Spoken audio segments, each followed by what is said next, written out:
tiap hari Bapak menunggu ya, menungguni saya untuk belajar nukang diarahkan. Beliaunya jelas mengakui tidak punya ilmu pertukangan, tapi untuk sekedar mengarahkan anaknya atau santrinya yang ingin dididik biar bisa berkarya, Bapak telaten.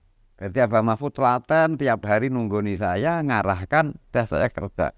Betapa besarnya perhatian beliau terhadap saya pribadi. Mulai dari itulah saya sudah menanamkan dalam hati saya menemukan Bapak itu orang tua sekaligus guru saya.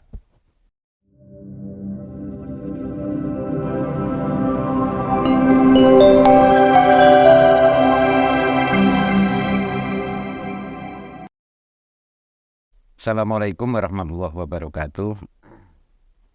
Pertanyaan yang telah disampaikan tadi,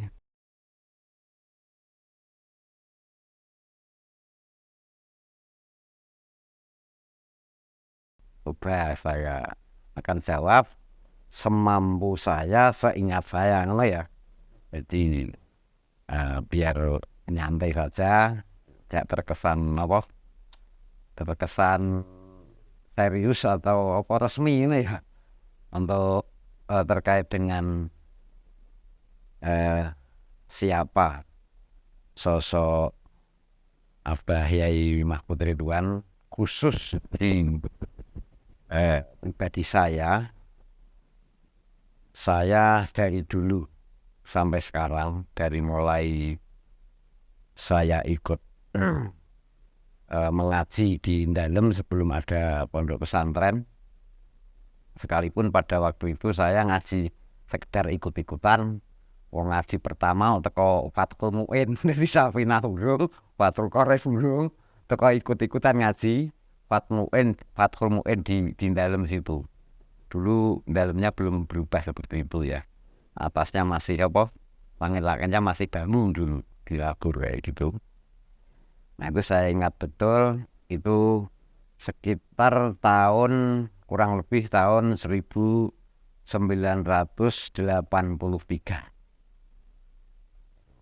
Saya ngaji pertama di dalam, di ruang tamu dulu. Ruang tamu itu sekitar tahun itu. Dan setelah itu saya sekitar 1 tahun. Nah saya terus harus berekonomi, kebutuhan ya pribadi lah, terutama kebutuhan pribadi dalam hal ekonomi. Saya harus bekerja sehingga tidak bisa mengikuti kajian Fathul Mu'in dan kawan-kawan. Pada waktu itu kita 4 dan 5 orang pada saat itu. Nah setelah bekerja terus sekian tahun bekerja, sekitar tahun 86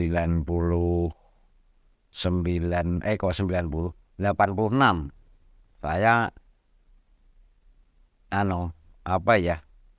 ada teman yang menyambungkan apa yang sudah saya mengikatkan kajian saya ngaji dengan Abah Mahfud, terus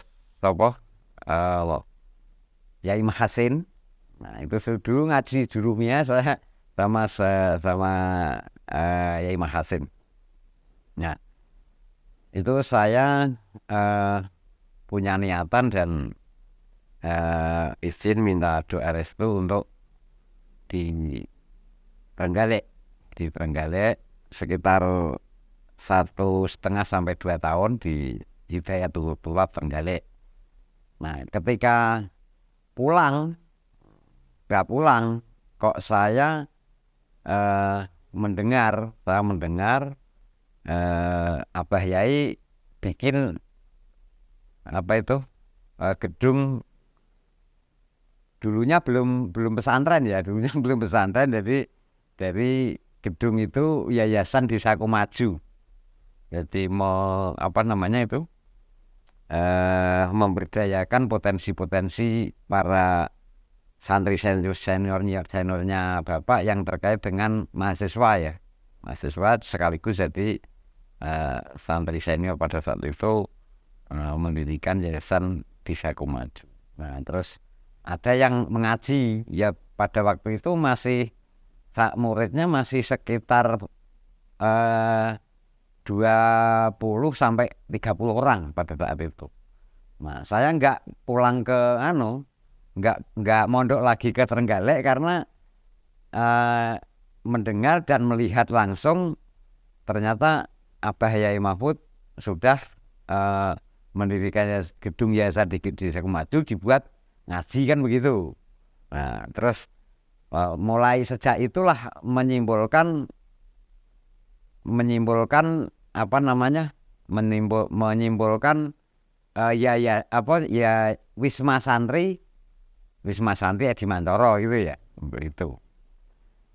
Ini nanti pada intinya saya ingin menjawab pertanyaan sosok Bapak di pribadi saya gitu. Sosok Abah Mahfud di pribadi saya, maka sedikit saya ceritakan kenapa saya bisa menyimpulkan itu kan nanti gitu.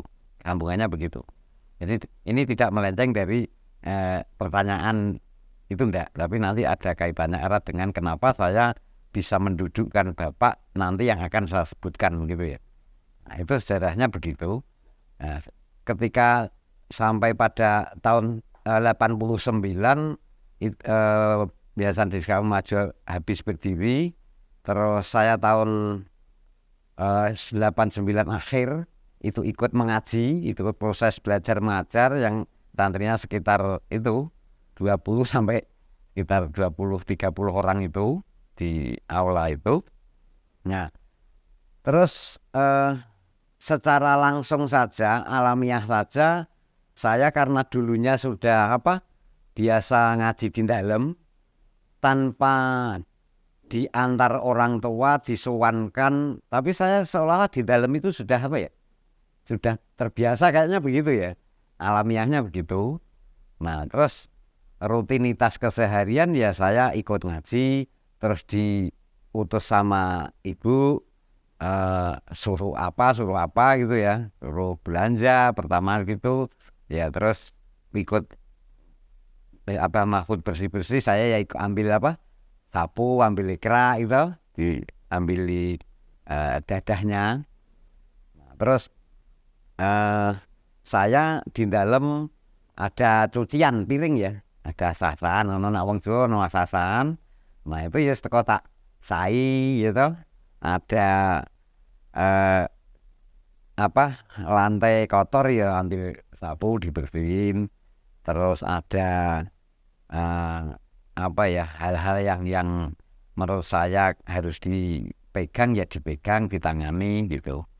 Nah alamiah mengalir terus sampai saya bahasa, mungkin kalau trennya bahasa abdi dalam gitu ya, trennya bahasa mungkin seperti itu, tapi terserah nanti mau dibahasakan apa. Bagi saya itu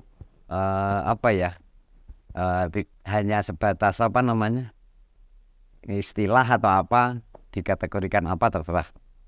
Itu untuk memudahkan nanti Anda bisa menangkap apa yang saya ceritakan biar nyambung. Nah terus ke sawah ya macul ya maton ya tanam padi. Ada teman satu dari Wonosegoro Karanggede ya beraktivitas itu. Nah tapi yang paling dominan yang saya rasakan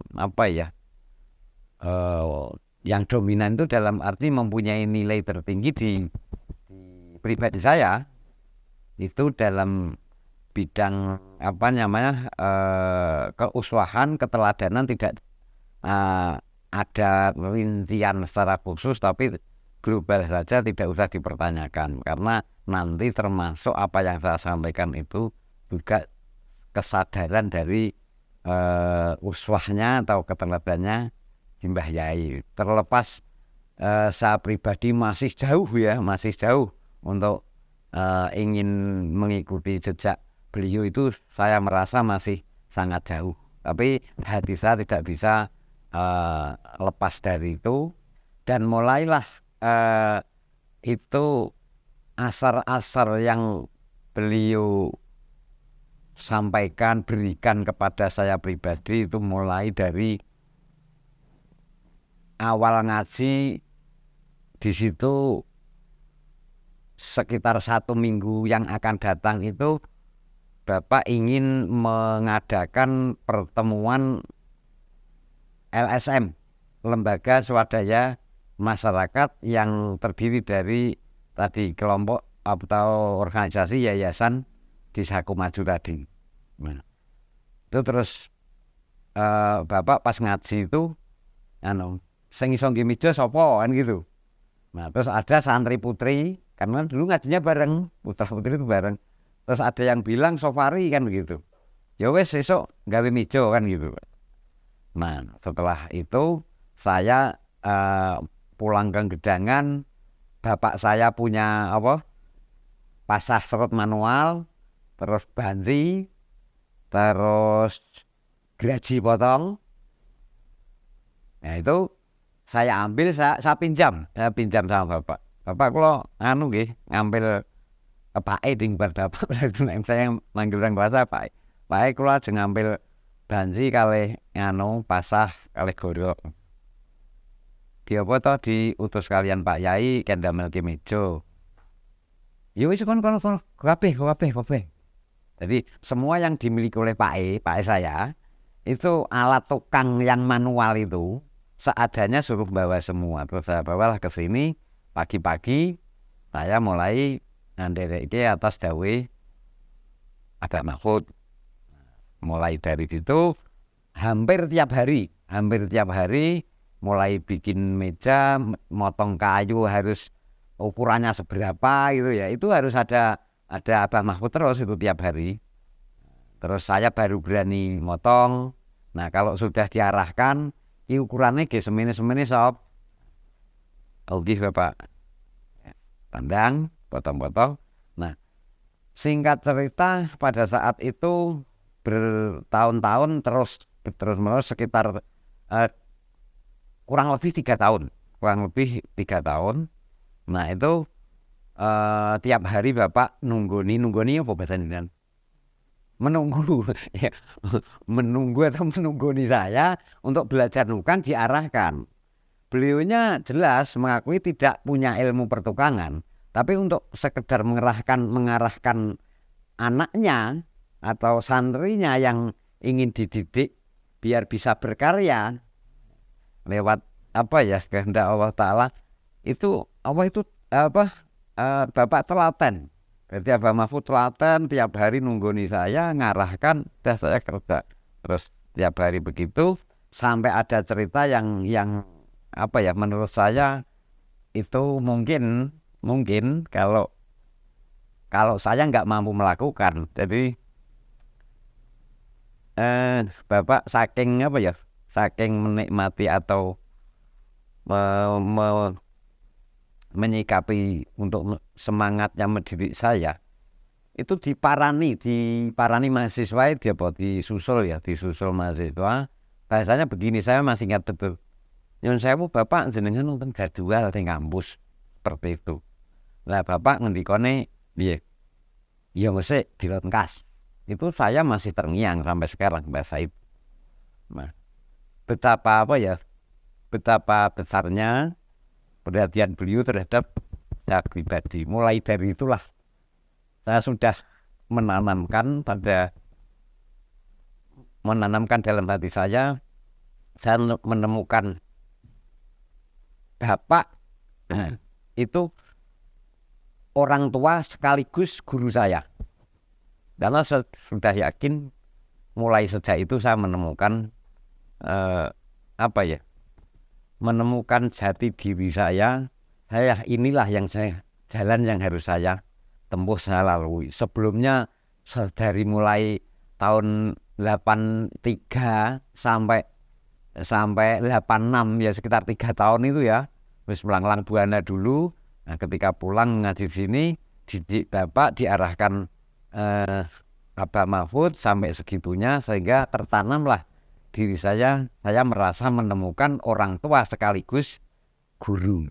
Dan menurut saya ini guru dan orang tua ini dunia sampai akhirat. Itu menurut keyakinan saya. Sehingga ujian-ujian yang ada di sini yang saya hadapi tiap hari itu seolah-olah tidak ada rasa.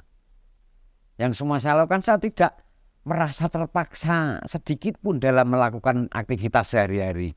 Ke sawah, bersih-bersih, terus belajar nukang, terus bergaul dengan teman-teman santri, ya itu yang saya rasakan. Nah, saya ulangi kembali, berarti pertanyaan Anda hanya sebenarnya jawabannya sangat pendek, yaitu bagi saya Abah Mahfud adalah seorang bapak sekaligus guru dunia dan akhirat. Kejadian yang paling mengesan sampai sekarang itu juga sangat terkait dengan pendidikan haliyah atau keteladanan beliau terhadap saya pribadi. Pas saya bikin pondok putri dulu yang sekarang jadi putra, itu ibu Nyai Hajah Nafisah itu pas tindak haji kan. Nah, tindak haji sehingga Abah Mahfud kan di dalam sendiri, putra-putranya pada berpendidikan, ada yang di pesantren, ada yang masih rata-rata masih ada yang SMA, ada yang sudah kuliah kayak gitu. Nah, saya kan nukang nggawe pondok, sehingga Abah Yai harus harus ngladeni seorang tukang ya, bukan santrinya. Di sini posisinya jelas seorang tukang gitu. Nah, Abah Mahfud juga masak sendiri gitu. Nah, pada waktu itu dimasak ke bayam seperti diungkel-ungkel seperti buntil, tapi nyuwun sewu tidak menafikan masakan-masakan yang lain. Bagi saya pribadi, masakan ternikmat di dunia ini yang saya temukan, saya rasakan masakan Abah Mahfud itu pas ibu tindak hati. Jadi tiap hari saya dilateni Bapak. Ini kalau dibahas secara lahiriah suul adab ini santri ya, tapi karena posisi saya menjadi tukang, ya sudah dimasak ke Bapak, dilateni Bapak, dibikinkan minum oleh Bapak. Itu yang membuat saya sampai sekarang semakin yakin bahwa Abah Mahfud itu orang tua sekaligus guru dunia dan akhirat saya. Ya, itu saya kira secara singkat sudah saya sampaikan semua tentang rasa. Dan yang di sini yang luar biasa lagi sebagai bentuk penguat Anda semua, bagian dari guru saya Ibu Nyai luar biasa dalam menghadapi saya. Saya dulu mungkin ora kaya awakmu kabeh manutan ngono ki enggak. Saya itu wonge bantahan. Bantahan tahu tuh? Jadi ketika diutus, aku orangnya kan segera, cepat berangkat, enggak banyak tanda tanya, enggak banyak pertanyaan. Sing pripun enggak. Pokoknya diutus, kriterianya satu kriteria, berangkat, terus nanti keliru itu hal yang biasa. Nah, keliru hal yang biasa. Ketika itu dikandani, saya bantah, bertahan gitu, mendebat. Nah, coba saya ini mendebat. Nah, Ibu Nyai sampai menangis pada saat itu, saking saking ibaratnya memperhatikan saya Ibu Nyai itu. Tiap hari begitu terus lah. Nah, kadang-kadang juga argumen dengan putranya yang perempuan, Bu Muna, nah itu sering udur. Itu pada saat itu saya enggak punya beban sama sekali. Dan ini memang rahmati Gusti Allah, masa waktu diparingke ke saya itu di paribasan usai udur, sering ngunek kelek. Begitu juga saya membalas. Ibu ini saking sedihnya menghadapi saya, itu sampai ibu menangis. Nah, sampai menangis, sampai saya didiamkan ibu itu kurang dari 3 hari. Setelah 3 hari ibu manggil saya, Sof, Renelse, ibu. Itu tiap hari pasti berinteraksi. Ya, didiamkan itu saya enggak terus pergi itu enggak. Itu Allah yang membuat saya kuat. Saya juga enggak tahu benar atau salah pada waktu itu ya. Tapi kejadian lah, saya tetap di dalam, tetap maem di situ. Ya pasti ditawari kalau ibu wayahe makan ya makan kan gitu, enggak sampai istilahnya nembung itu enggak, pasti wayahe makan kon makan. Nah pada saat itu saya disuruh belanja, pulang keliru gitu, keliru lah, saya diarahkan ibu, dihentikan ibu itu bantah gitu. Terjadilah ibu sampai menangis karena aku wong ya nrecewan, terus didiamkan selama 3 hari, terus dipanggil, anu Sof, aku lagi ngenengke kowe di ngapura ya soalnya kena muncul belum dino wah aku didosa. Ibunya seperti itu. Ketika saya sekarang udah tua, pada saat itu kan kita rasakan biasa kan, tapi sekarang itu luar biasa. Di lain Abah Mahfud yang tadi saya ceritakan luar biasa bagi saya, ibu itu juga sangat luar biasa itu.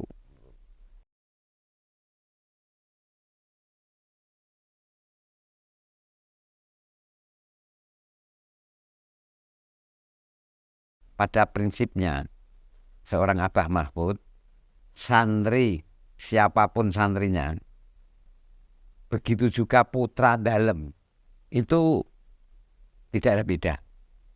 Menurut apa yang saya dengar, apa yang saya lihat, Bapak ngendikone Siti, banyak nasihat itu ketika saat ngaji aja. Nah, secara umum ngaji seperti kita yang melaksanakan sekarang, itu cuman begini ya nyuwun sewu, yang pada saat mengaji yang bisa tersentuh hatinya itu mungkin bukan dari santrinya yang pinter peka itu enggak, tapi saya yakin dengan ketulusan seorang Abah Mahfud untuk memberikan satu pemahaman, teks dilanjutkan dengan konteks atau haliyah begitu ya. Nah jadi Bapak kalau mengaji itu ya sebenarnya tidak menyinggung, tidak menyakiti, tidak menunjuk nama seseorang, tapi pernah santrinya itu nyuwun sewu, santri tah putra karo putri kenal di rasa seneng kan ya biasa umum gitu ya. Pada saat itu ndelalah wong pada saat itu jenenge apa santri sing dicikuk rasa pada saat itu memang Abah itu mendidik dengan apa kepekaan, bukan dengan tulisan peraturan pesantren kan enggak, tapi dengan kepekaan, caranya begitu. Nah sehingga santri-santri ini pastilah merasa bingung ketika bersikap salah, yang merasa sikapnya itu salah sampai melakukan sembunyi-sembunyi gitu. Nah, jadi ibarat omong-omong, sekedar omong-omong tapi dadak ngumpet kan begitu. Nah pada saat itu juga bakdo maghrib itu arep ngaji ketemuan dadak ngumpet antara santri putra karo putri gitu. Setelah ngaji konteksnya babnya itu bab munafik, kitabnya Riyadhus Shalihin itu bab munafik. Nah apa yang terkandung di situ, anaknya itu sampai menangis ungkep-ungkep bahasane Jawa ya, bahasa Indonesianya apa ungkep-ungkep serasa dipikir dadak buka kampus pokoknya bahasane ungkep ngene iki lho, didampar itu nggak mampu melihat kitab, nggak mampu menatap bapak santri putrinya itu. Dengan teks yang dibacakan babnya di situ bab munafik. Apa yang terkandung di situ?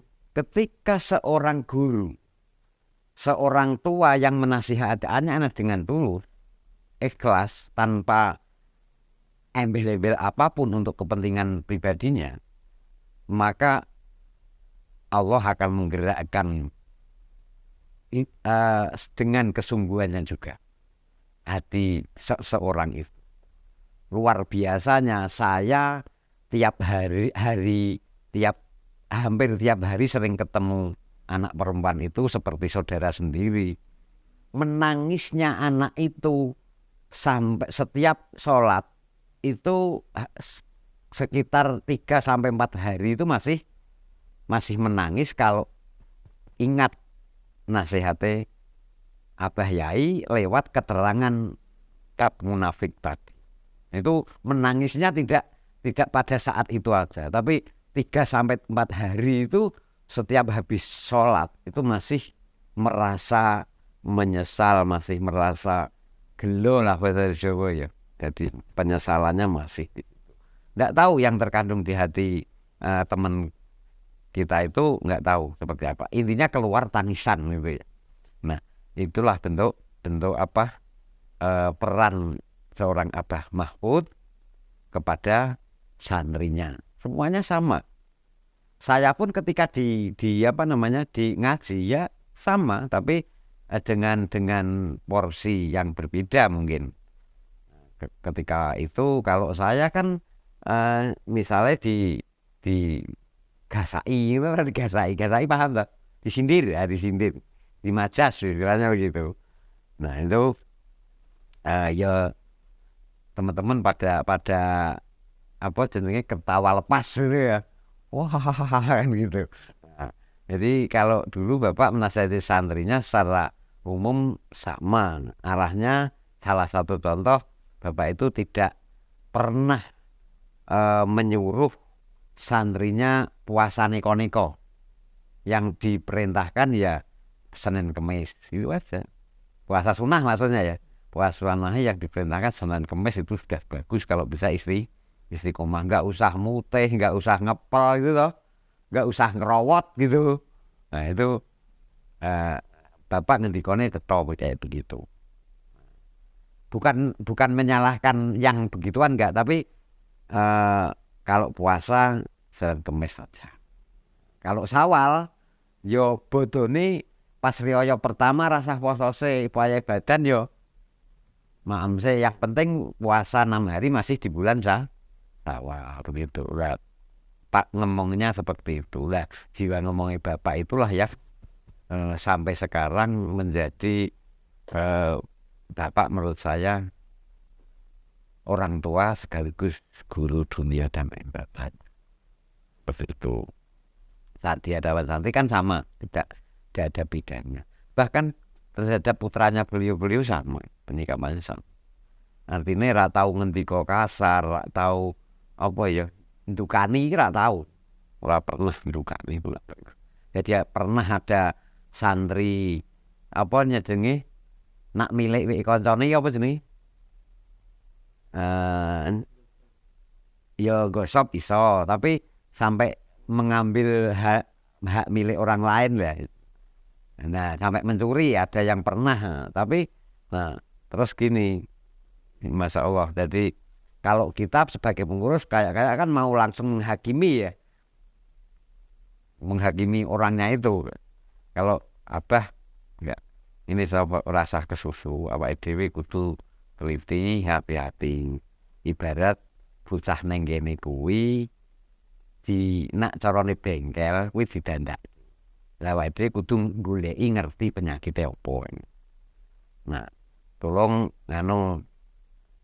pada waktu itu saya sama Pak Fatkur, ada Pak Fatkur, ada Gus Wibi itu yang teliti, aja kesusu.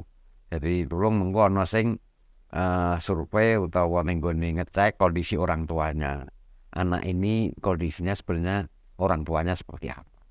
Jangan-jangan kalau kita mengambil sikap kita yang salah. Dicek sih, diteliti. Itu pangomong itu. Berarti tidak langsung kamu harus keluar atau bagaimana, enggak. Diteliti dulu sebelum anaknya ini dipanggil gitu. Nah, setelah kita dipelajari orang tuanya, kalau orang tuanya betul-betul kepepet, ya kita harus membantu dia kan begitu. Sampai segitu. Ora main apa? Main hantam, main seneni, main getak enggak. Berharap semua santrinya kayak kalau ada yang berlebihan ya bukannya dibela, tapi cara yang salah itu seperti saya dulu ya cek nom ya ono santri undang wis metu terus rene mlebu kamar nggone kancane nyolong duit mungkin ini pernah. Nah kita sebagai anak muda kan gak tahan. Lah aku biyen nome pernah melu taekwondo tekan sabuk kuning nggih ana wi. Nah kuwi nganu apa jenenge malinge iki adalah tak oyak tekan jedes si bensin entek kan sama-sama kempropok to kuwi. Iya, sama-sama emosi. Wis ra godit bensin entek. Vespa sisan. Vespa nak nonton kan aput. Ya mending ron glundung bali ya lah. Tambah emosi. Selang 3 hari Pak Fatkur ke Salatiga sama Pak Dimari almarhum yang sekarang tokonya apa itu alat apa ya Kidundelan itu itu rute pelataran Banyumili itu Kidundelan kulkas itu elektronik ya. Nah, Wimbian tokonya Pak Dimari pulang bawa orang itu langsung tak ajar merakteknya pada waktu belajar taekwondo. Pikirku kene getah tok pas saat itu. Getah wong sing tak diajar kuwi. Nah, Bapak Mendel seorang Abah Mahfud Mendel. Enggak langsung ngendika enggak. Pada saat momen yang tepat pas ngaji, lu rasah poso, ngepel rasah poso mutih kaya sopari lho stop kuwi iso nendangi wong iso ngajar maling. Jos kuwi. Wah, ngono. Do apa? Ketawa lepas kan ya. Nah, kayak gitu-gitu. Itu saya yang enggak berani ketawa. Ya malah apa tadi? Ngumpet ke wajah. Karena inilah bentuk cara ngomongi apa ke kita semua kayak gitu. Dan semua santri kan kayak gitu-gitu itu jangan. Ya tetap harus dikendalikan. Betul itu. Jadi Masya Allah.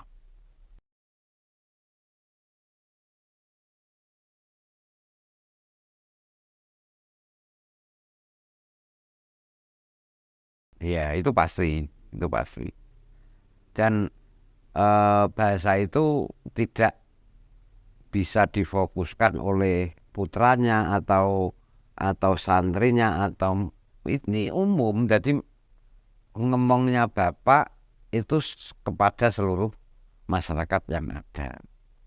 Ya termasuk kalau bahasa saya mengandung itu ya bukan wasiat tapi ya pesan ya. Jadi setelah akhir saya sering sowan, sering matur, beliau sering ngendika itu juga ngomong masyarakat. Contohnya santri ndak usah di apa istilahnya macet apa dimasake dalem wis ben berkait pondok dirasake masyarakat kanan kiri. Artinya sing bakul ngendo payu sampai segitunya. Itu bentuk daripada ngomongnya Bapak kepada halayak umum.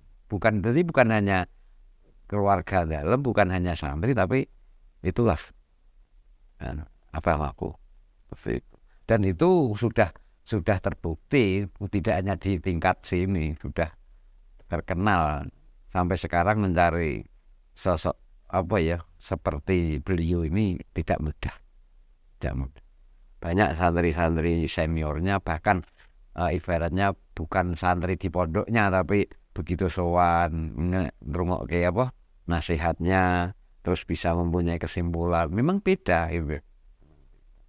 Salah satu bukti juga kenapa bisa ngomong dulu yang nginep di sini nyantri di sini bukan hanya orang Islam. Iya, tokoh-tokoh agama lain itu di sini nyantri dengan konteksnya masing. Yo nginep yo tidur sini kalau pagi itu jalan-jalan keliling itu sawah itu tekan gonbut kan Rowo. Nah, itu kadang ada 6 orang, kadang ada 4 orang kayak gitu. Gimana ngomongnya? Enak.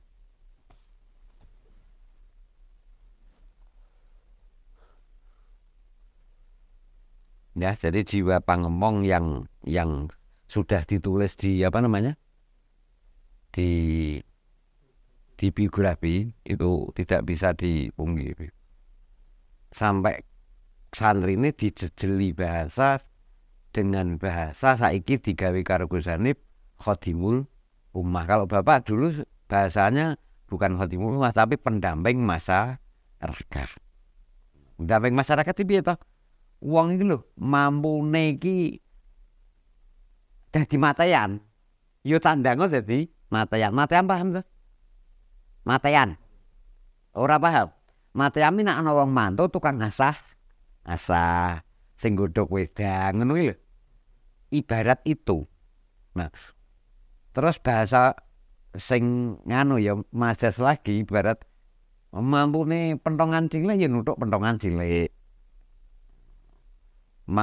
Kok wani nuthuk pentongan gede ya pentongan gede, maksudnya antara musola dengan masjid. Pokoknya endi sing berpotensi kamu yang bisa melakukan untuk membantu masyarakat, perankanlah dirimu seperti yang kamu bisa. Itu pangemongnya jadi menyeluruh, bukan hanya santrinya, tapi manfaatnya santri dikasih apa? Nek wong biyen ngarani cekoki, dijejeli ngono. Nah, itu tiap kali kajian itu bahasa itu tidak ditinggal. Jadi pendamping masyarakat, ojo malah sebaliknya ngruweti masyarakat. Ngruweti iki tidak nganu, tidak bisa dikatakan hanya segi apa ya? Utang rambayar, jaluk-jaluk, tidak hanya sekedar itu. Tapi bagaimana seseorang ini tidak menjadi beban pemikiran masyarakat. Penting masyarakat itu lah ayo wis umum to nek guru munggar nganggur ngalor ngidul gegundel wong dadi fitnah wong ora tau nyambut gawe. Lah ya dadi beban ngono kuwi. Walaupun jane ora tau njaluk duit wong kuwi, ya toh. Tapi itulah menjadi beban masyarakat sampai segitu. Makanya nek pesen karo aku pribadi nek berjuang iki ngono yo sak apa jenenge bi amwalihin wa fusihi jiwa raga ngono. Begitu juga harta benda itu ora iso anu. Makanya wong santri ini kudu nyambut gawe. Itu pesan beliau seperti wis sing jaman kumbiyen ana sing ngadol koran, saiki bakul duwe toko prabot rumah tangga, ya ta, sing aku tukang iso apa jenenge usaha mebel sak rupa-rupane, terus sing kaya Pak Kadi juga berkah dengan ayamnya kayak gitu. Yang jadi kiai juga ada, umat yayasan. Nah, di situ juga berkarya, semuanya berkarya. Jadi jangan sampai santri Edi Mandoro menjadi beban masyarakat, tapi harus berusaha menjadi pendamping masyarakat sesuai porsinya masing-masing. Itu semua harus berperan. Jadi kalau biaya apa bahasa mengayomi yang di dalam harus merasai apa terlebihnya berkembangnya pengayoman itu jelas endingnya itu kan seluruh masyarakat. Nah begitu. Itu yang saya rasakan. Yo mohon maaf aku tadi kok mbok pencerita sampai aku kudu hadrose itu kan biar kita itu apa ya tidak ada rekayasa kan begitu, supaya untuk bimbingan saka ngertane Gusti Allah kan. Karena mau tidak mau kita kuat mengucap ini juga yang menguatkan Allah ngono ya. Bisa melihat, bisa omong, bisa cerita, bisa ingat, bisa menerima, terus semua atas pemberian Allah Rahman Rahim. Wa fadilaikum gitu.